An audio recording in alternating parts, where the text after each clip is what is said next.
The Great Patriotic War, like a ruthless Moloch, ground up destinies and changed the world. But while cannons roared on the fronts, another, invisible battle was being fought. A battle where the main weapons were not guns, but intellect, resourcefulness, and fearlessness. Here, in the occupied territories, special partisan detachments operated. These formations, often small in number but incredibly effective, became a real thorn in the enemy's side. Their task was not just survival, but active reconnaissance and sabotage, gathering valuable information and inflicting tangible blows on the enemy's rear. And among these invisible fighters, like a bright star, shone the name of Dmitry Medvedev, a man whose biography itself could serve as the basis for a thrilling novel. He was one of those who created and led these unique units, turning them into a formidable force capable of changing the course of history. His detachments, like ghosts, appeared out of nowhere, sowing panic and destruction, and then disappeared without a trace into the forest thickets or among the civilian population. It is about him, his life, and his incredible journey that we will speak. To understand the magnitude of Dmitry Medvedev's personality, one must delve into his past, into the years when his character was shaped and the will of the future commander was forged. He was born on August 22, 1908, in the small town of Bryansk, into a working-class family. It was a time of great change, and from a young age, Dmitry Nikolaevich absorbed the ideas of revolution, justice, and loyalty to the new order. His path was not strewn with roses. After finishing 7 years of schooling, he went to work to help his family. He worked on the railway and in a factory, where he quickly proved himself to be an active Komsomol member, a natural leader. It was there, amidst the roar of machines and the smell of metal, that he first encountered injustice and realized that to defend ideals, one needed not only words, but also decisive action. In 1920, when he was just 12 years old, he became an active participant in the Komsomol movement. And in 1925, at 17, he joined the ranks of the Communist Party. This was a conscious choice that determined his entire subsequent life. He believed in building a new society and was ready to dedicate all his efforts to achieving this goal. His organizational skills and sharp mind did not go unnoticed. Already in 1928, at the age of 20, Dmitry Medvedev was sent to work in the organs of the Joint State Political Directorate, then still the OGPU. This was not just an appointment, but a fateful step that opened a completely new page in his life.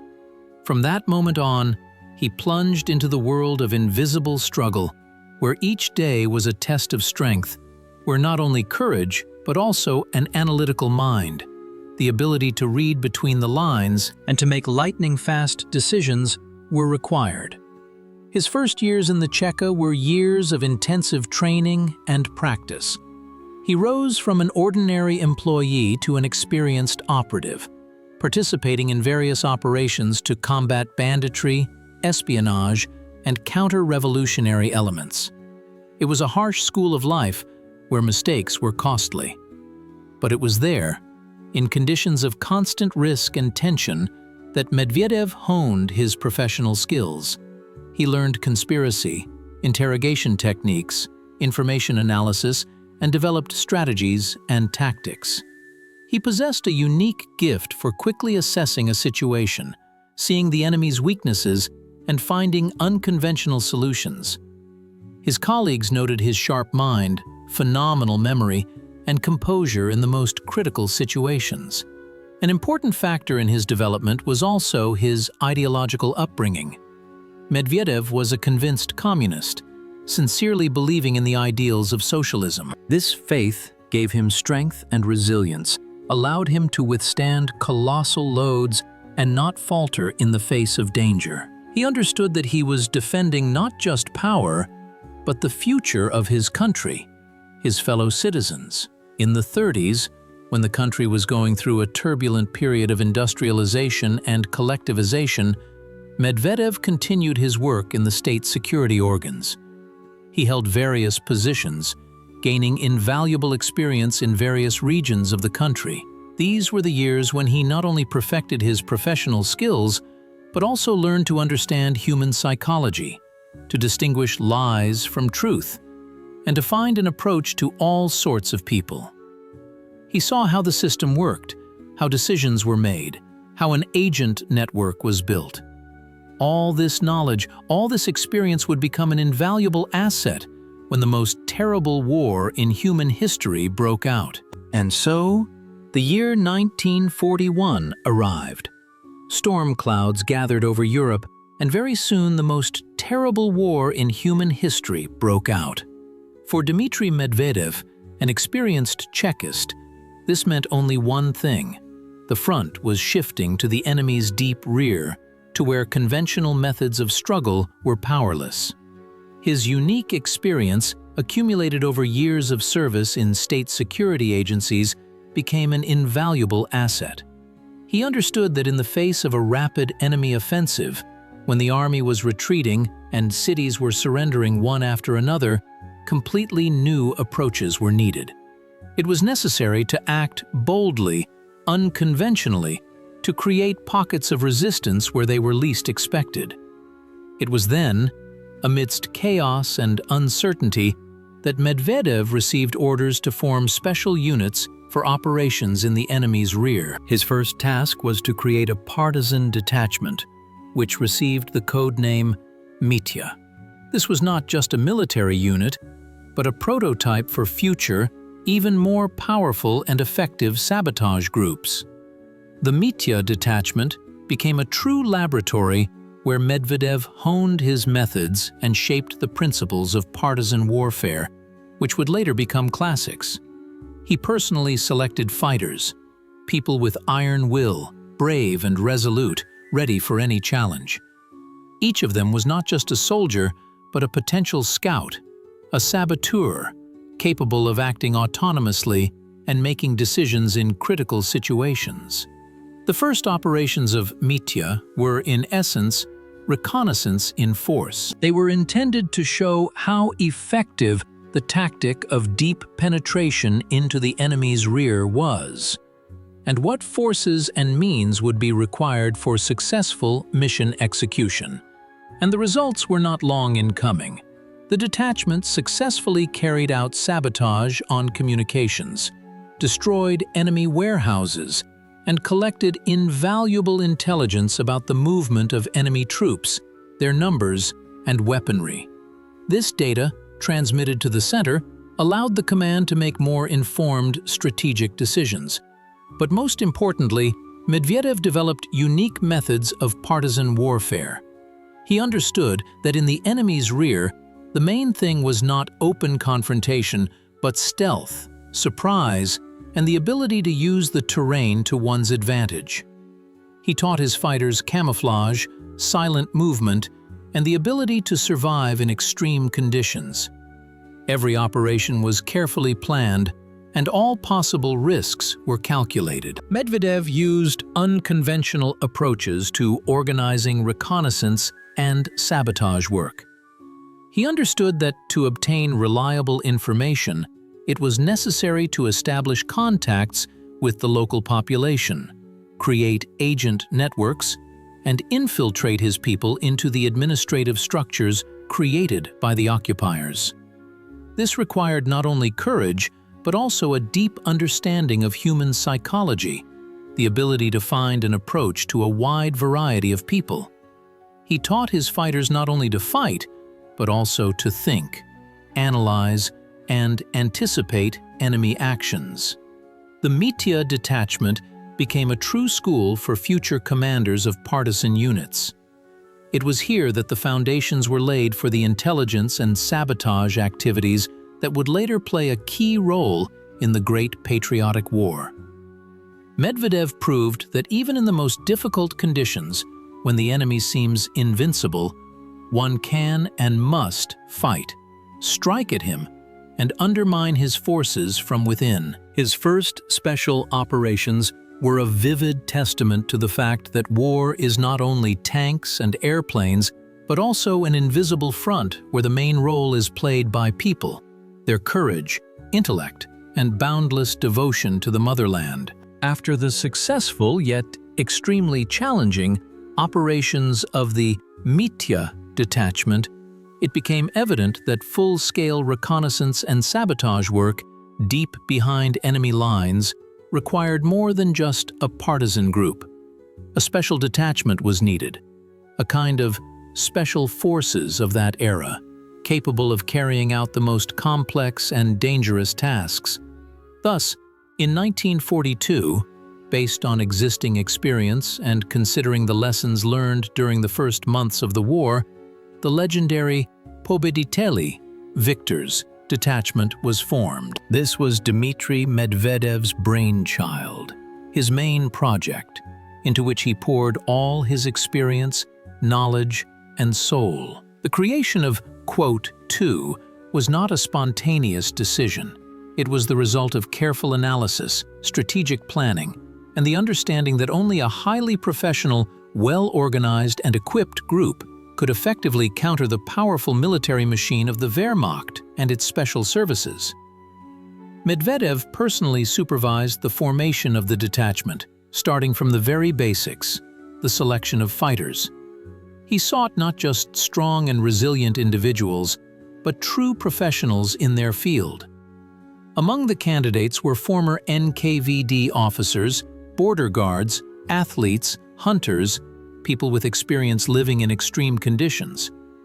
The main criteria were not only physical fitness and shooting skills, but also a sharp mind, quick wit, observational skills, the ability to think outside the box, and to adapt quickly to changing circumstances. Each fighter underwent the strictest vetting. Their biography, personal qualities, and ideological conviction were scrutinized. The attrition rate was brutal, but it was precisely because of this that only the best of the best, those who were ready to go all the way, joined the detachment. The formation of Quote was also unique because Medvedev aimed to create not just a combat unit, but a multifunctional group capable of solving a wide range of tasks.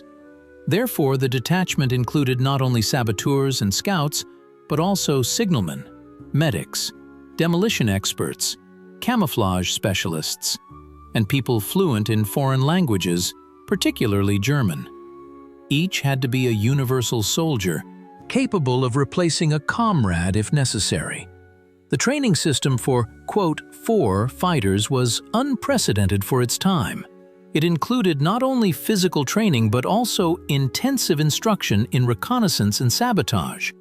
Recruits were taught mine-laying and demolition, silent movement, ambush and raid tactics, working with maps and compasses, and the basics of encryption and radio communication.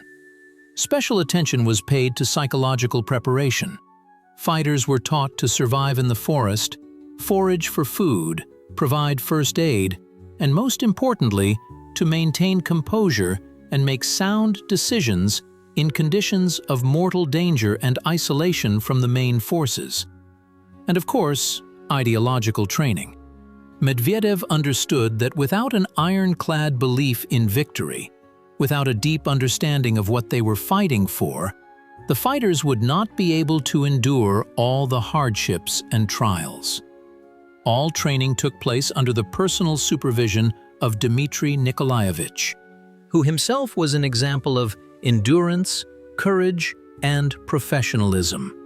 He didn't just command, he taught, shared his invaluable experience, inspired, and led by example.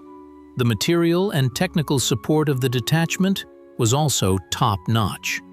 Pobediteli received the best weapons, explosives, radio stations, medicines, uniforms, and provisions. Everything was carefully selected to ensure maximum effectiveness and autonomy of operations behind enemy lines. The uniqueness of Pobediteli lay not only in the highest professionalism of its fighters and their training, but also in the very structure of the detachment. Medvedev created a flexible, decentralized system where each fighter, each group, could act autonomously, yet remain part of a unified whole.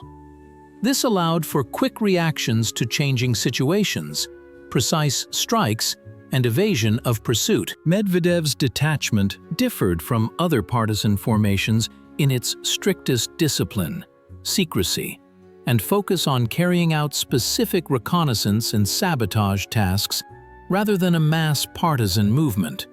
They were the eyes and ears of the center, its long arm in the very heart of the occupied territories. This was a detachment created for victory, and its very name, Pobediteli, spoke volumes. It was ready for its main test, being deployed behind enemy lines. The moment of truth had arrived. After months of intense preparation, the winner's detachment was ready for its ultimate test: insertion deep into enemy territory. This was not merely a deployment, it was a highly complex strategic operation, demanding pinpoint accuracy and absolute secrecy. Every detail had been meticulously planned, for not only the lives of the fighters, but also the outcome of future reconnaissance and sabotage operations depended on its success. The target was the occupied territory of Ukraine, specifically the forests of the Rivne and Zhytomyr regions, places where the Germans felt relatively secure, but where Medvedev's partisans were to become a true nightmare for them. The transfer operation began in June 1942. This was a time when the initiative on the fronts still belonged to the Germans, and every step behind enemy lines was fraught with immense risk. The detachment, numbering about 200 men, was divided into several groups, each with its own route and tasks. This was done to minimize losses in case one of the groups was discovered and to ensure the dispersal of forces over a large area. Logistics were incredibly complex. Fighters and cargo, weapons, explosives, radio stations, medicines, provisions were delivered by planes, but not directly into deep enemy territory. First, they were transferred to specially prepared airfields located closer to the front line, but still on Soviet territory. Then, under the strictest secrecy, the groups transferred to small transport planes or gliders, which were to deliver them behind enemy lines. Flights were carried out exclusively at night, under conditions of complete blackout, to avoid detection by German anti-aircraft crews and fighters. The pilots involved in these operations were true aces, capable of landing planes on unprepared sites in the depths of the forest. Ensuring secrecy was a key aspect. Before insertion, the fighters underwent repeated briefings, were given legends to help them in case of capture, and all personal belongings were thoroughly checked for compromising materials. No identifying marks, no documents that could reveal their affiliation with Soviet special services. Every fighter was prepared that, in case of failure, he had to act according to instructions so as not to jeopardize the entire operation and his comrades.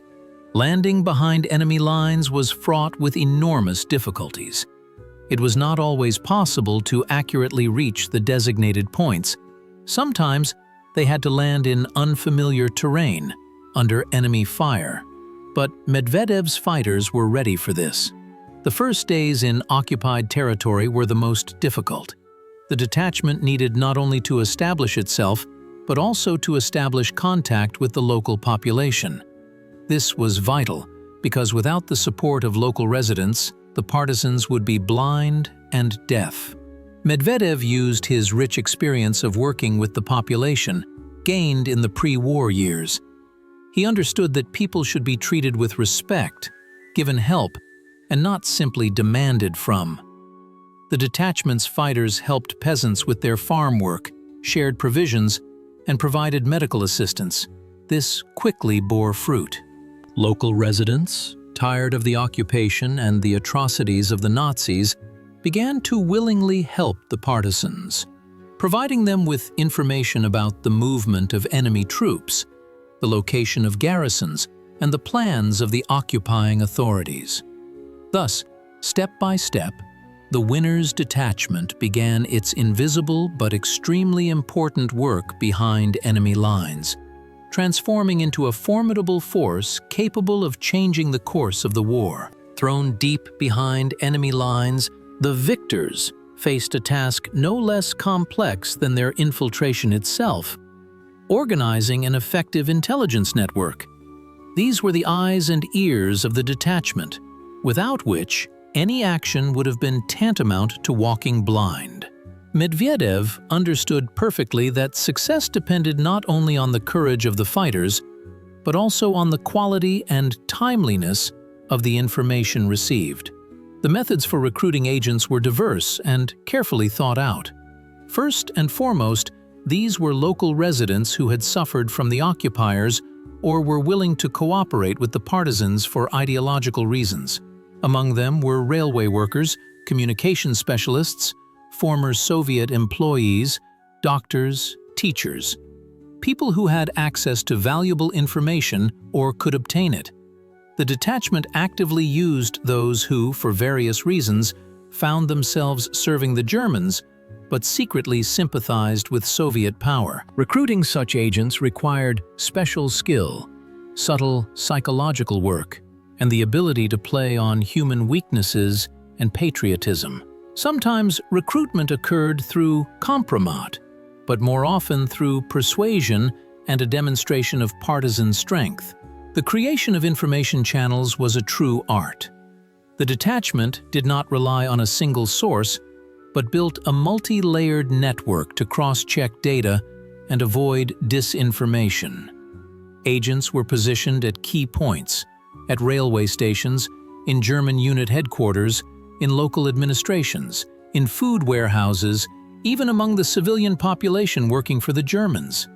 Each channel was unique and adapted to specific conditions. For example, railway workers reported on the movement of troop and equipment trains, their numbers and direction. Administrative workers transmitted information about the plans of the occupation authorities, punitive operations, and the number of German garrisons in settlements. Women working in German canteens or laundries could overhear officers' conversations. Transmitting intelligence to the center was a complex and dangerous operation. The primary means of communication were radio stations operated by specially trained radio operators. Communication sessions were conducted strictly according to schedule, at a specific time, to minimize the risk of enemy interception and direction finding. Messages were encrypted using complex codes that were constantly changed. In addition to radio communication, couriers were also used, who delivered reports on foot, by bicycle, or by cart, covering dozens of kilometers through occupied territory. This was an extremely dangerous method, requiring couriers not only stamina, but also exceptional composure and the ability to camouflage themselves. The most valuable information obtained by the quote scouts concerned the movement of large German military units, their numbers, and armaments.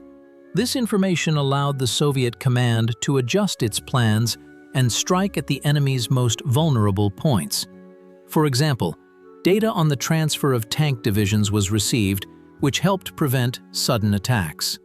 Scouts also reported on the location of German headquarters, fuel and ammunition depots, and airfields, which became targets for the detachment's sabotage groups. Information about the enemy's plans to conduct punitive operations against partisans and civilians was of particular value. Timely receipt of such information allowed the detachment to evade pursuit and warn residents of impending danger.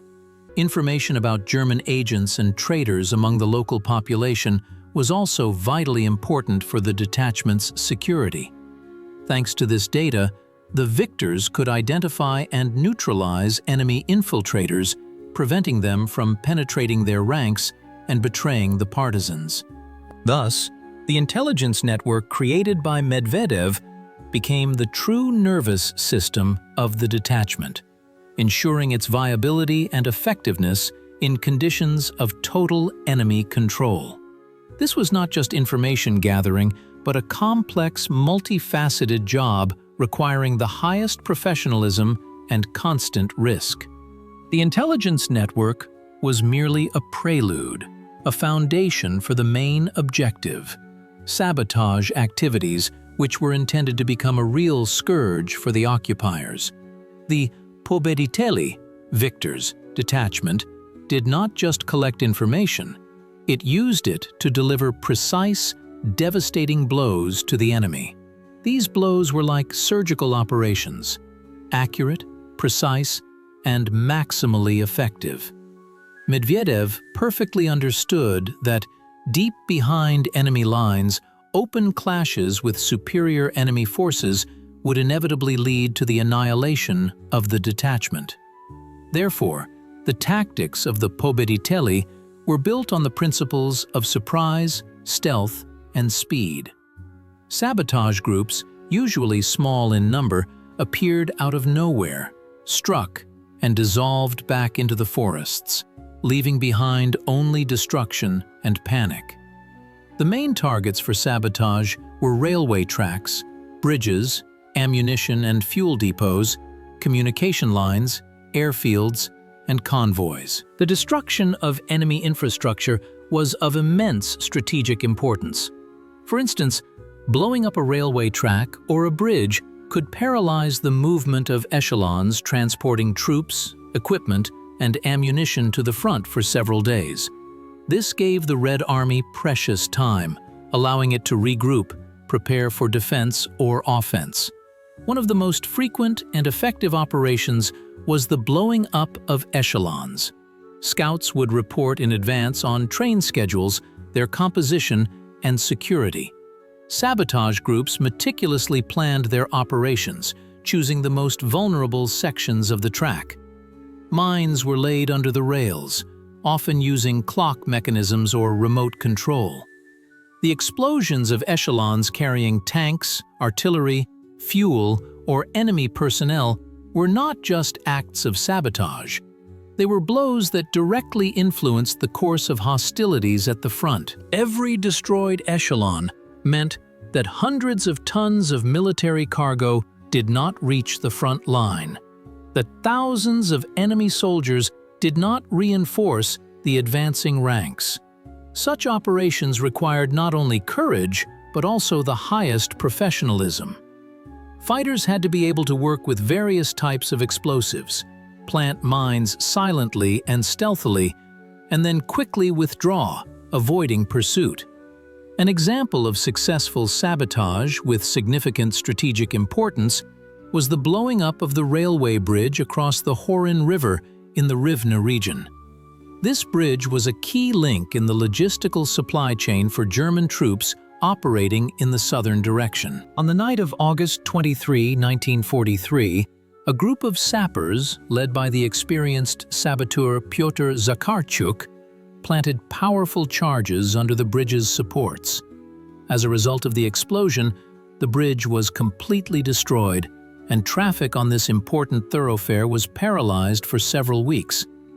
This blow severely hampered the transfer of German reserves and equipment, which played a role in the success of the Red Army's offensive in the Kursk direction. Another important area of sabotage activity was attacks on German garrisons and headquarters. These operations pursued several goals: the destruction of enemy personnel, the capture of documents, weapons, and food, as well as the demoralization of the enemy. Raids were carried out swiftly, under the cover of night. The fighters of the Pobediteli used hit-and-run tactics, avoiding protracted battles. For example, in October 1942, the detachment raided the garrison in the village of Klevan. Dozens of enemy soldiers were destroyed, and valuable documents and food supplies were captured. This operation not only inflicted damage on the enemy, but also boosted the morale of the local population, showing that the Germans were not omnipotent. Sabotage at industrial enterprises working for the occupiers was also part of the Pobeditel's arsenal. These were not always large-scale explosions, but often minor yet systematic acts of sabotage that reduced productivity, damaged equipment, or finished products. For example, at a sawmill working for the needs of the Wehrmacht, partisans organized accidental breakdowns of machines, which led to disruptions in the supply of timber for building fortifications. The effectiveness of the Pobeditel's sabotage operations was astonishing. They inflicted significant material damage on the enemy, demoralized soldiers and officers, and forced the command to divert considerable forces to guard rear communications and combat partisans. These blows to the enemy were not just acts of revenge. They were part of a carefully developed strategy aimed at undermining the military machine of the Third Reich from within. Every exploded echelon, every destroyed bridge, every annihilated depot brought closer our common victory. And behind these successes stood not only the heroism of individual fighters, but also the brilliant mind of Dmitry Medvedev, who transformed his detachment into a formidable weapon of retribution. Among the fighters of the Pobediteli, Victor's detachment, each of whom was a legend, a special place was occupied by a figure whose name still evokes awe and admiration. Nikolai Kuznetsov. A man of mystery, a chameleon, he became one of the most outstanding intelligence officers of World War II. His story is not just a biography, it's a manual on the art of transformation, daring, and fearlessness. Kuznetsov, or as the Germans knew him, Paul Siebert, was the diamond in Medvedev's crown, his sharpest weapon in the invisible war. His path to the detachment was unique. He wasn't a professional Chekist in the usual sense of the word, but he possessed that rare gift valued above any rank, a phenomenal ability for languages and transformation. Fluent in German, he not only spoke without an accent, but also knew all the nuances of dialects, intonations, and cultural peculiarities. This allowed him to easily pass himself off as a native German. Before the war, Kuznetsov worked as an engineer, but his intelligence abilities were noticed back in the 30s. Even then, he carried out secret assignments, infiltrating various circles and obtaining valuable information. When the war began, his talent became invaluable. He underwent special training, studying not only military affairs, but also the smallest details of daily life, habits, and manners of German officers. He was taught how to carry himself, how to salute, how to behave at the table, what cigarettes to smoke, and what jokes to tell. His entire life turned into meticulous preparation for a role that was destined to become his fate. Kuznetsov's insertion behind enemy lines was a separate, special operation. He appeared in the city of Rovno, the center of occupied Ukraine, disguised as Oberleutnant Paul Siebert, a Wehrmacht officer. His legend was impeccable, his documents authentic, and his appearance and manners perfectly matched the image. In Rovno, where the Reichskommissariat Ukraine and the headquarters of many German units were located, Kuznetsov quickly gained the trust of high-ranking Nazis. His sharp mind, erudition, and ability to maintain a conversation on any topic quickly made him one of them among strangers. He attended officer meetings, dined in restaurants, communicated with generals and SS men, extracting invaluable information from them.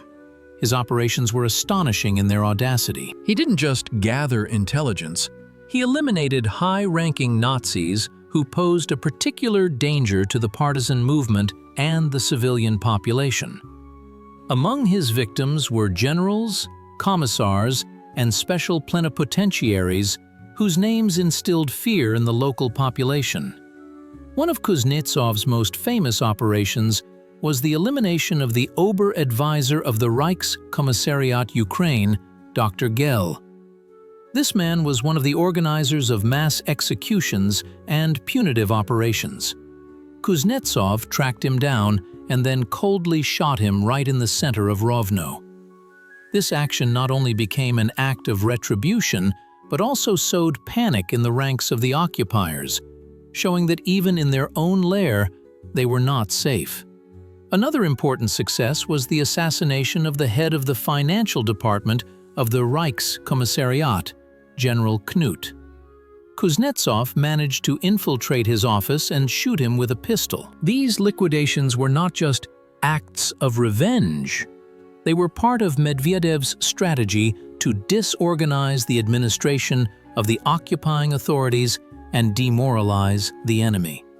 Each such action was accompanied by thorough preparation, gathering information about the victim, their habits, and travel routes. Kuznetsov did not act alone. He had a support group from among the fighters of the, quote, detachment, and local residents recruited by intelligence. They provided cover, escape routes, and assisted in gathering information. But the main role always remained with him, the man who played with death. In addition to eliminations, Kuznetsov obtained invaluable intelligence information. He learned about the impending assassination attempt on the heads of state of the anti-Hitler coalition at the Tehran conference. This information, transmitted to the center, helped prevent the terrorist attack and save the lives of the Allied leaders. He also provided information about the location of secret German factories, plans for the construction of underground bunkers, and the movement of troops and equipment. The interaction between Medvedev and Kuznetsov was a model of coordinated work. Dmitry Nikolaevich trusted his intelligence officer implicitly, granting him broad freedom of action, while providing all necessary support. Kuznetsov, in turn, regularly contacted the detachment, transmitting the obtained information and receiving new assignments. He often came to the detachment's location to rest, discuss plans, and get new information. These meetings were extremely important for both. Medvedev received first-hand information about the situation in the city, the mood of the Germans, and the plans of the occupying authorities. Kuznetsov, in turn, found support and understanding in the detachment, and an opportunity to shed the mask of Paul Siebert, to be Nikolai Kuznetsov, if only for a short time. Nikolai Kuznetsov became the living embodiment of the invisible front, a man who single-handedly opposed the entire machine of Nazi counterintelligence. His legendary operations, his coolness and fearlessness are forever etched in the history of special services. He was the one who showed that even in the most hopeless conditions, one can fight and win if there is faith in a just cause and a willingness to make any sacrifices. His fate, unfortunately, was tragic. In March 1944, while performing another assignment, he died, surrounded. But his feat, his contribution to the common victory, is invaluable. He was and remains a symbol of the courage, selflessness, and professionalism of Soviet intelligence officers. Now that we have assessed the scale of sabotage work and the feat of Nikolai Kuznetsov, it's time to look behind the scenes of another, no less important front of the invisible war: information warfare. Under occupation, when the enemy sought not only to break resistance, but also to subjugate people's minds, Medvedev's detachment waged a subtle but extremely effective struggle for information. And here, radio games and disinformation came to the fore. This was the art of deception, where every word, every radio transmission became a weapon. Medvedev, as an experienced Chekist, perfectly understood that the information field was as much a battlefield as the front line.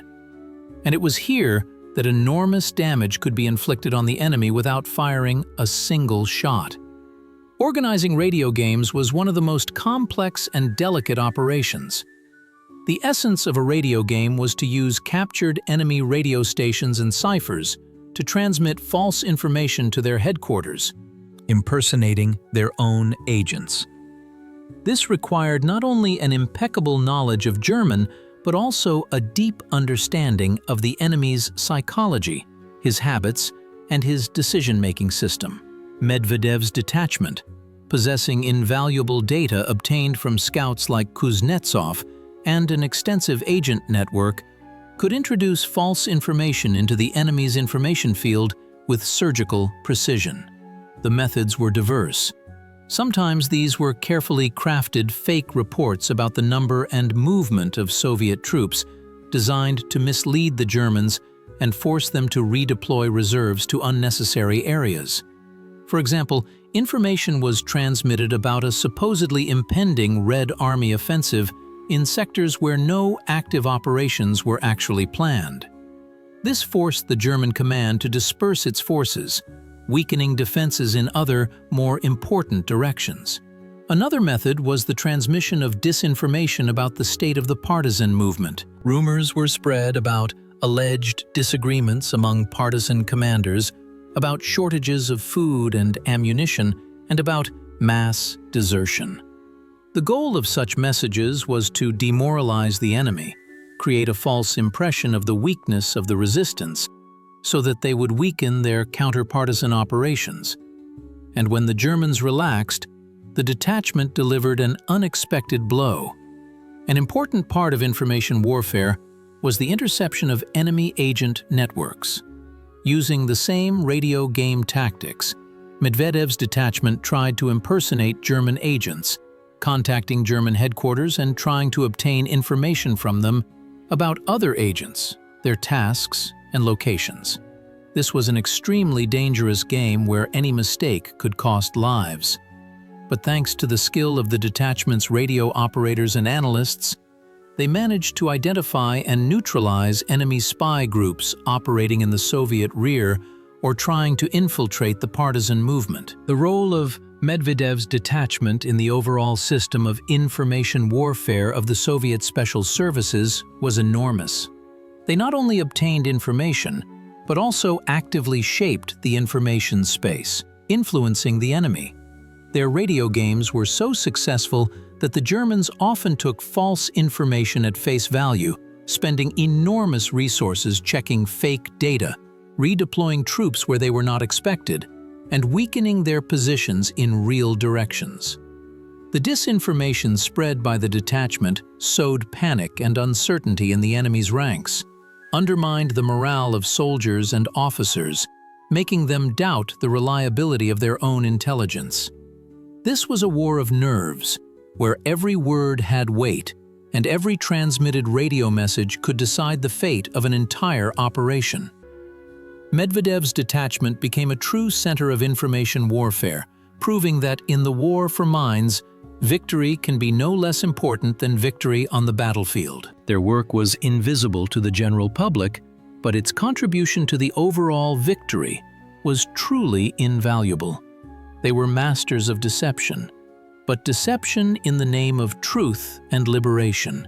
Now that the information war was being waged on all fronts, it was time to talk about Dmitry Medvedev's most subtle and perhaps most important strategy: his work with the local population. For it was the people living in the occupied territories who were both the main support and a potential threat. Without their support, without their trust, any partisan detachment, even one as highly professional as, quote, would have been doomed. Medvedev, being an experienced Chekist, understood perfectly well that a war is won not only on the battlefields, but also in the minds and hearts of people. His strategy was multidimensional. It included not only methods for attracting civilians to cooperation, but also providing them with assistance and rigorously countering collaborationism. All of this together created a broad social base for the detachment's intelligence activities, turning local villages and towns into its invisible strongholds. Attracting civilians to cooperation began with a human approach. Medvedev categorically forbade his fighters from requisitioning food or property from the population without extreme necessity. And if this did happen, it was always with a promise of compensation and an explanation of the situation. He understood that violent actions would alienate people and push them into the arms of the occupiers. Instead, the partisans tried to help local residents. The detachment's fighters, possessing various skills, helped peasants with their farms, repairing roofs, plowing fields, harvesting crops if the men were at the front or deported to Germany. The detachment's medics provided assistance to the sick and wounded, sharing medications that were in short supply in the occupied territories. These were simple but very effective steps that showed the population that the partisans were not just armed men, but defenders, their own people, who had come to help. Such assistance quickly bore fruit. People began to trust the partisans, to see in them not just forest bandits, as German propaganda called them, but true Soviet soldiers fighting for liberation. And then, recruitment began. It was careful, unobtrusive, but purposeful. The partisans did not pressure, but offered cooperation, explaining its importance for the common victory. Often the first informants were those whom the detachment had already helped. They saw hope in the partisans and were willing to risk to hasten liberation. An important aspect was countering collaborationism. Medvedev did not tolerate betrayal and cooperation with the enemy, but even here, his approach was far from primitive. He understood that not all collaborators acted out of conviction. Many did so out of fear, out of a desire to survive, because of threats to their families. Therefore, the detachment carried out thorough work to identify true traitors, those who actively cooperated with the occupiers, betrayed partisans, and participated in punitive operations. The harshest measures were applied to them, often of an exemplary nature, to intimidate other potential accomplices. But towards those who were forced to work for the Germans but secretly helped the partisans, or at least did not harm them, the attitude was different. Such people were tried to be used in their own interests, turning them into double agents or sources of information. Sometimes it was enough just to show them that the partisans knew everything, and this already made them reconsider their behavior. Creating a broad social base for intelligence activities was a strategic goal. The detachment infiltrated its people into local administrations created by the occupiers, into the police, into industrial enterprises. These people, risking their lives, transmitted invaluable information about German plans, troop movements, and food and ammunition supplies. Local residents became the eyes and ears of the detachment, reporting on the appearance of new enemy units, on raids, on the mood of the occupiers. They hid wounded partisans, supplied them with food, clothing, and helped them navigate the terrain. Every such person, from a village elder to a simple peasant woman, became part of the invisible front, part of the vast intelligence network that Medvedev wove. He understood that in conditions of total control by the occupiers, only broad popular support could ensure the survival and effectiveness of the detachment. This strategy allowed the victors not only to operate successfully behind enemy lines, but also to become a true symbol of resistance for thousands of people awaiting liberation. They were not just a detachment, they were part of the people, their hope, and their revenge. Now that we have grasped the scale of intelligence and sabotage work, as well as the invaluable role of Nikolai Kuznetsov and the strategy of interacting with the local population, it is time to delve into the very nerve of the invisible war, the confrontation between the Pobediteli detachment and German special services. This was not merely an exchange of blows, but a complex invisible duel, where every mistake could cost lives and lead to the failure of the entire operation. The Germans, possessing a powerful counterintelligence apparatus, the Abwehr and SD, were not idle. They perfectly understood the danger emanating from partisan detachments. especially such organized and audacious ones as pobedители. Therefore, the hunt for Medvedev's men was continuous, involving enormous resources and the most sophisticated methods.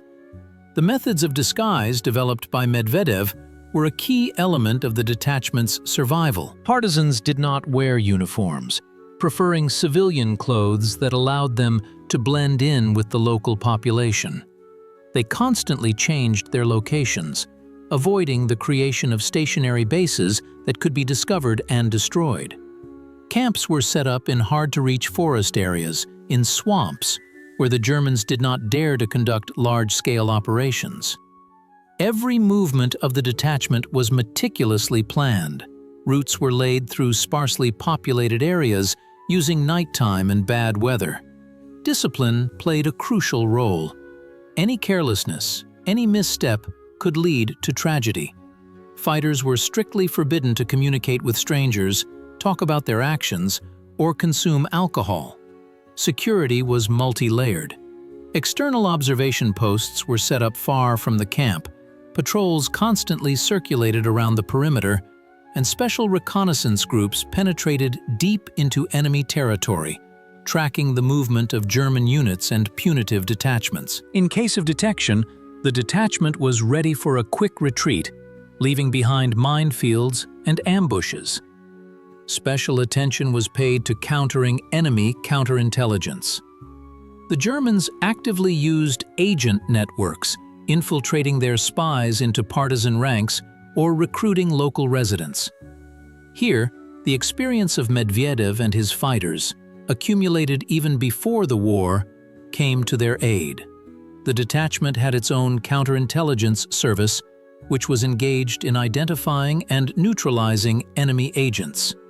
This was painstaking work, requiring not only an analytical mind, but also a deep understanding of psychology.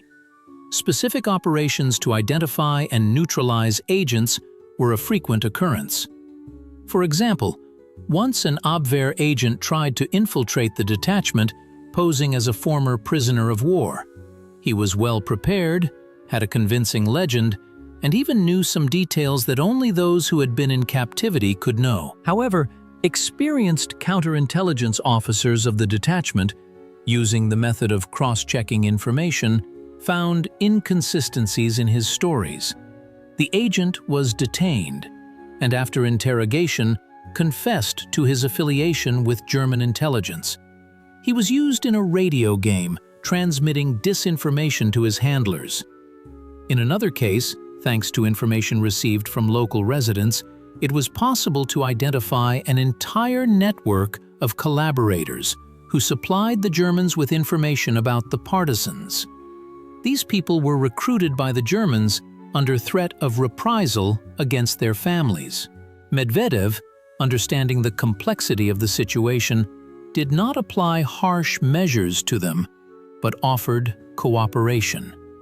As a result, some of them became double agents, transmitting disinformation to the Germans and supplying the partisans with valuable information.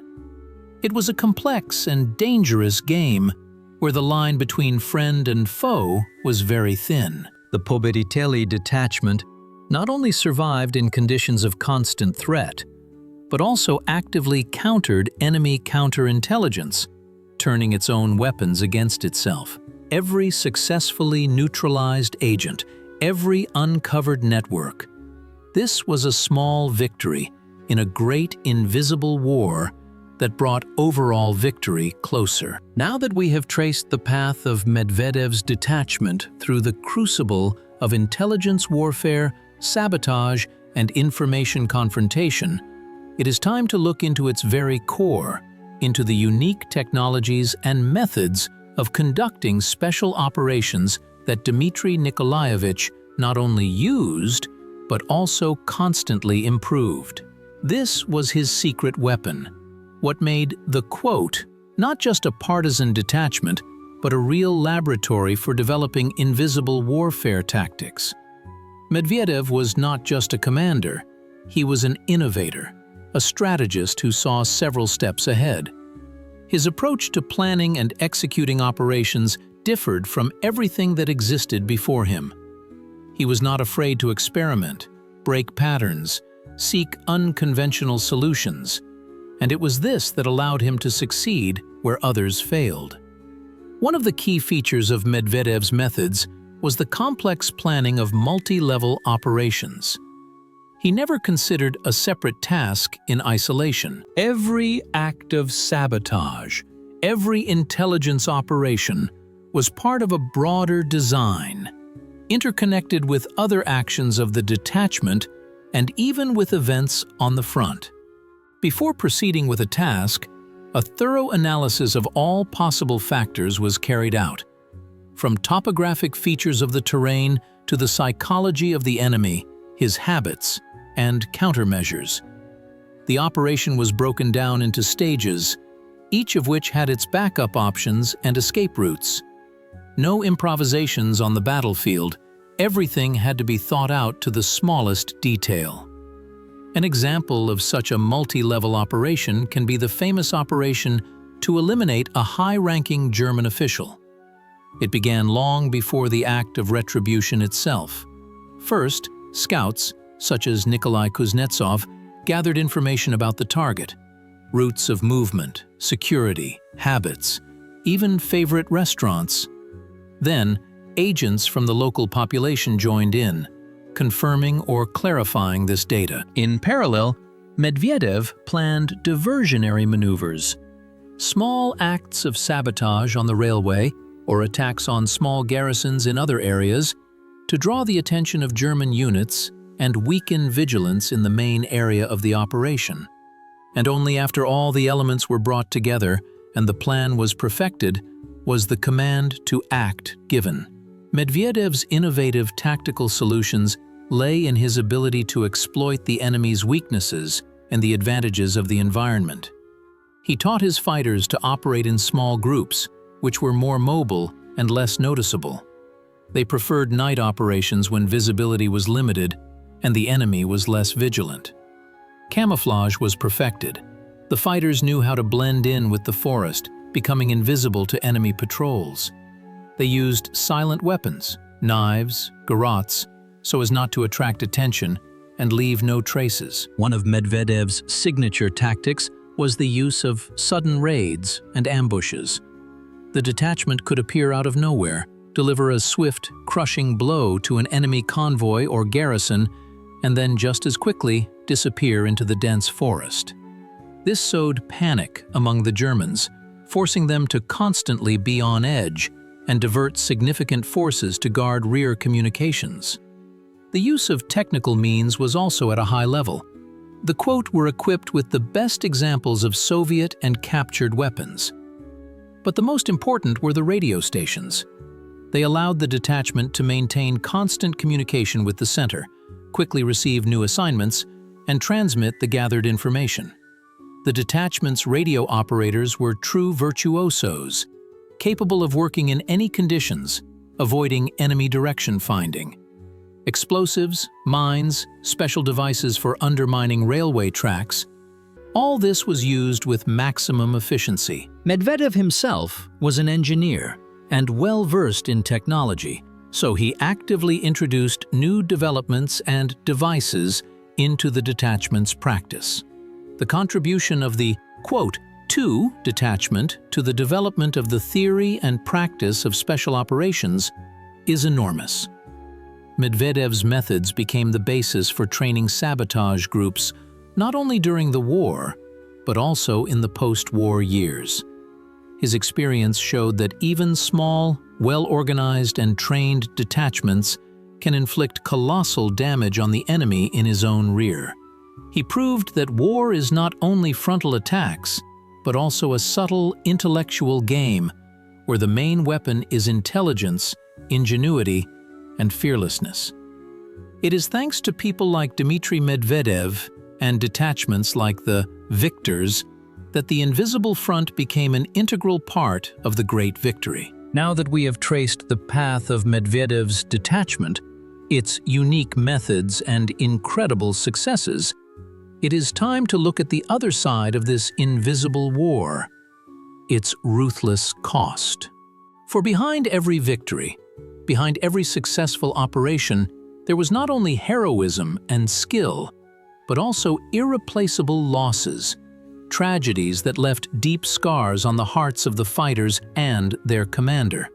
The quote detachment, despite all its training and conspiracy, operated in the very heart of the enemy's rear, where danger lurked at every step. Every mission could be the last. Every night could end in a clash or a raid. And this harsh reality did not spare even the most experienced and fortunate. The difficulties faced by the partisans were innumerable. Constant hunger, cold, disease, lack of medicine, the need to hide, to live on meager rations, to sleep under the open sky. All this exhausted their strength, undermined their health. The moral and physical tension was colossal, but the most terrible were, of course, the losses. The death of comrades, with whom they shared bread and salt, with whom they went into battle, was the hardest test. Failures and setbacks, though rare, did occur. Sometimes this happened due to betrayal, sometimes due to chance, and sometimes due to superior enemy forces. Every such operation that ended in tragedy became a lesson, but a lesson written in blood. One of the most painful blows for the detachment was the death of key reconnaissance officers. These people were Medvedev's eyes and ears. Their loss was not just the loss of a fighter, but the loss of invaluable information, contacts, and experience. For example, in 1943, while performing a reconnaissance mission, a group of radio operators died. They were discovered by a German patrol, and all died in the ensuing battle. This was a heavy blow, as radio operators were vital for communication with the center, and their training took a long time. It was extremely difficult to compensate for such a loss. The most tragic and irreplaceable loss for Medvedev and the entire detachment was the death of Nikolai Kuznetsov. He died in March 1944, when the detachment was already preparing to leave the enemy's rear. Kuznetsov, performing another mission, was discovered by Ukrainian nationalists, and in a brutal battle, surrounded on all sides, engaged in an unequal fight. He did not surrender, died with a weapon in his hands, taking several enemies with him. This news shocked Medvedev. The loss of Kuznetsov was for him not just the loss of an outstanding intelligence officer, but also the loss of a close person whom he considered his student and comrade in arms. The death of such key figures as Kuznetsov had a huge impact on the morale of the detachment. People lost faith, experienced a sense of hopelessness. Other fighters also suffered greatly from losses. Every fallen comrade is a pain that remained for a long time. Dmitry Medvedev, as commander, bore the entire burden of responsibility for his people. Every loss was a personal tragedy for him. He perfectly understood that by sending fighters on a mission, he was sending them to meet death. But there was no turning back. In crisis situations, when the detachment suffered losses or was surrounded, Medvedev's role as a leader became crucial. He had not only to make quick and correct decisions, but also to maintain morale, to instill in people faith in victory. He personally communicated with each fighter, found words of support, explained the importance of their mission. Medvedev did not hide the dangers from the fighters, but always emphasized that their struggle was not in vain, that every sacrifice brought closer the common victory. He was not just a commander, but a father to his soldiers, one who shared all the hardships and deprivations with them. His composure, his self-confidence and confidence in the righteousness of their cause helped the detachment overcome the most difficult moments. He knew how to find a way out of seemingly hopeless situations, showing extraordinary ingenuity and tactical skill. Medvedev understood that in partisan warfare, in conditions of total isolation, Morale is half the success, and he did everything possible to ensure that this spirit did not break. He organized short periods of rest, when the fighters could distract themselves, listen to news from the mainland, and sometimes even hold small concerts. He made sure that every fighter felt part of a large family, where everyone was ready to help. The price of victory is always high, and the victor's detachment paid it in full. But every loss, every tragedy, every fallen fighter brought closer the day when the sun of freedom would rise again over the motherland. Finally, after long months of incredible tension, losses, and unparalleled courage, the final stage of the mission arrived for the Pobediteli, victors, detachment. The Red Army was already confidently advancing, liberating occupied territories, and the path to the Big Land was drawing ever closer. In mid-1944, as the front approached the detachment's operational areas, Dmitry Medvedev received orders to return. This was a long-awaited moment, but also a new challenge, as exiting from deep behind enemy lines, where every bush could conceal an ambush, required no less caution and planning than the initial insertion. Medvedev's detachment, having suffered losses but retaining its combat effectiveness and spirit, began its journey to link up with the advancing units of the Red Army. This was not merely a relocation, but an entire operation, during which the partisans continued to strike at the retreating enemy, setting ambushes on roads, destroying warehouses, and demoralizing the adversary. They were not just returning heroes, but an active force, continuing the fight until the very last kilometer. The results of the Pobediteli detachment's work were truly impressive.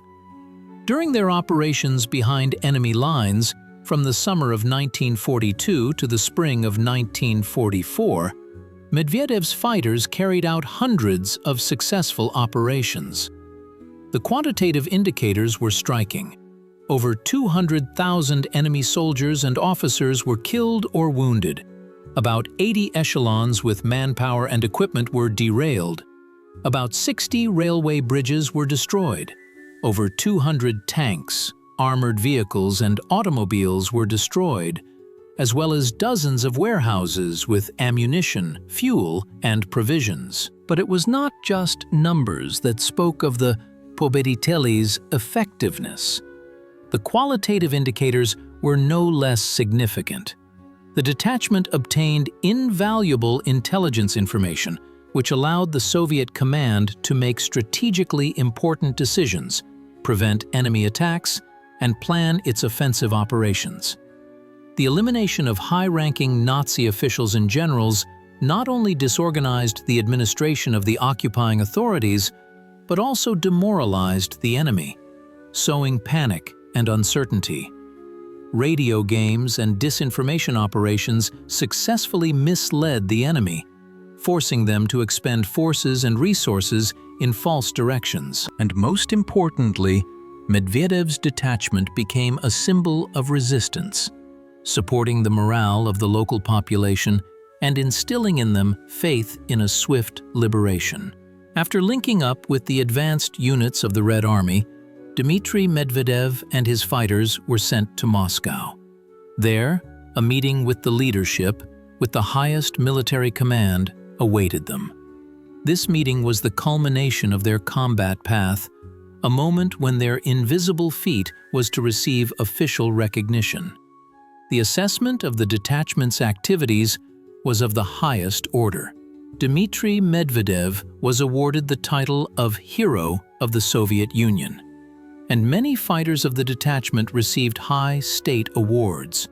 Their experience was thoroughly analyzed and formed the basis for the training of future reconnaissance and sabotage groups.